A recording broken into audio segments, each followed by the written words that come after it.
अस्सलाम वालेकुम नाज़रीन, हम आपको अपने चैनल उर्दू गेटवे पे वेलकम करते हैं, जहां आपको देखने को मिलती हैं मालूमाती और दिलचस्प वीडियोस सिर्फ यूट्यूब पर। अगर आपने अभी तक हमारा चैनल सब्सक्राइब नहीं किया तो अभी सब्सक्राइब करें और बेल आइकन को क्लिक करके हमारी लेटेस्ट वीडियोस के बारे में अपडेट रहिए। सब्सक्राइब कीजिए और हम आपको लिए चलेंगे आपकी फेवरेट वीडियो की तरफ। Thanks for watching. नाज़रीन, आप इस वीडियो में देख पाएंगे थाईलैंड के एक फेस्टिवल के बारे में चंद अजीब व गरीब मालूमात। इस फेस्टिवल को वेजिटेरियन फेस्टिवल कहा जाता है।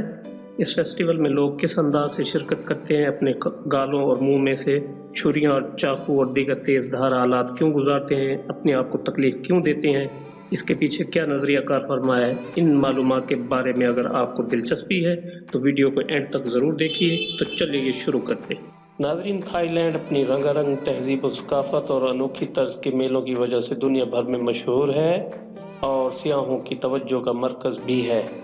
ऐसे ही मेलों या फेस्टिवल्स में एक फेस्टिवल बैंकॉक का वेजिटेरियन फेस्टिवल है, जो हर साल 20 से 28 अक्टूबर तक मुनक्किद होता है, जिसमें शिरकत करना किसी कमज़ोर दिल शख्स के बस की बात नहीं है।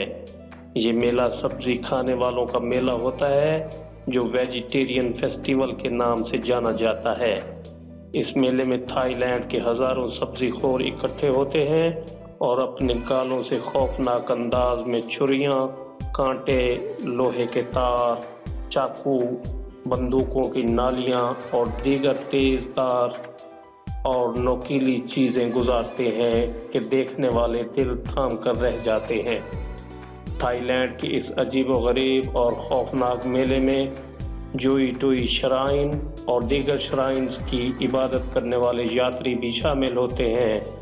ये लोग भी सब्ज़ी खोर हैं और मेले के दिनों में मुख्तलिफ अशिया खाना पीना छोड़ने का अहद करते हैं। इस अछूते फेस्टिवल में रूहानियत के कायल अफराद रूहों को बुलाने और उनसे बातचीत करने की कोशिश भी करते हैं और अपने मानने वालों को कायल करते हैं कि वो जानवरों से हासिल की जाने वाली खुराक मसलन गोश्त से इज्तनाब करें। चीनी कैलेंडर के मुताबिक ये मेला 9वीं कमरी महीने की 1 से 9 तारीख तक जारी रहता है। इसमें शिरकत करने वाले लोगों का अकीदा है कि गोश्त से परहेज़ करने से उन्हें अच्छी सेहत और ज़हनी सुकून मिलता है। ख्याल किया जाता है कि सब्ज़ी खोरी के इस अकीदे की शुरुआत थाईलैंड के इलाके पुकेट में 1800 में हुई थी। इस मेले में लोगों के अपने आप को छुरियों और दीगर तेज़ धार आलात से तकलीफ़ देने के पीछे ये नज़रिया कार फरमा है कि इस तरह ख़ुद को तकलीफ़ देने से बुराई की ताकतें उनका पीछा छोड़ देती हैं, उनके गुनाह झड़ जाते हैं और बदरूहें भाग जाती हैं। दोस्तों, अगर वीडियो में मौजूद इन्फॉर्मेशन आपको पसंद आई हो तो वीडियो को लाइक और शेयर ज़रूर करें ताकि और लोगों के इल्म में इजाफ़ा हो, और अपनी राय का इजहार कमेंट बॉक्स में ज़रूर करें। अपना और अपने चाहने वालों का ख्याल रखिएगा। अल्लाह हाफिज़।